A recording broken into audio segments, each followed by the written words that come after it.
জাতীয় সংসদ নির্বাচন শুরু হতে আর মাত্র কয়েক ঘন্টা বাকি। ঠিক এই শেষ মুহূর্তে নারীর ভোটাধিকার ও নিরাপত্তা নিয়ে বার্তা দিয়েছে জাতিসংঘ।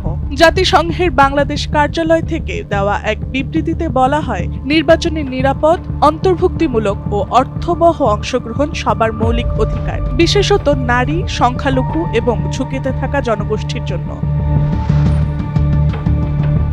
বার্তায় জাতিসংঘ জানায়, নির্বাচনকে আরও বেশি স্বতঃস্ফূর্ত করতে নারী ভোটার ও নারী প্রার্থীদের নিরাপদ অংশগ্রহণ নিশ্চিত করা জরুরি। পাশাপাশি নারী সংগঠন ও নাগরিক সমাজের উদ্বেগের কথা উল্লেখ করে বলা হয়, নারী প্রার্থী ও ভোটারদের বিরুদ্ধে সহিংসতা ও হয়রানি, বিশেষ করে অনলাইন সহিংসতা নিয়ে তারা সচেতন।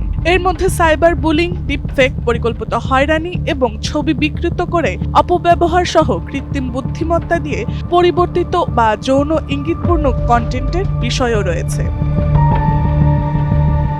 জাতিসংঘ আরও বলেছে, নির্বাচনী প্রক্রিয়ায় নারীর প্রতি কোনো ধরনের হয়রানি, সহিংসতা বা ভয়ভীতি যেন দেখানো না হয়। এই আহ্বান নারী প্রার্থী ও ভোটার উভয়ের ক্ষেত্রেই সমানভাবে প্রযোজ্য, কারণ তাদের অংশগ্রহণ ও নিরাপত্তা অন্তর্ভুক্তিমূলক গণতান্ত্রিক প্রক্রিয়ার জন্য অপরিহার্য।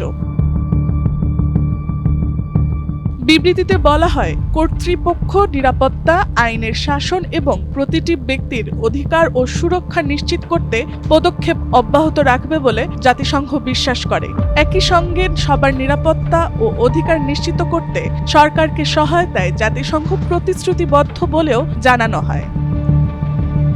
নারীর নিরাপত্তা ও সম্মান অক্ষুণ্ণ রেখে নির্ভয়ে ভোট দেওয়ার পরিবেশ নিশ্চিত করতে পারলেই অংশগ্রহণ হবে অর্থবহ। ভোটের আগে এই সতর্ক বার্তা দিল জাতিসংঘ। Tasnuva Sanjida, Times today.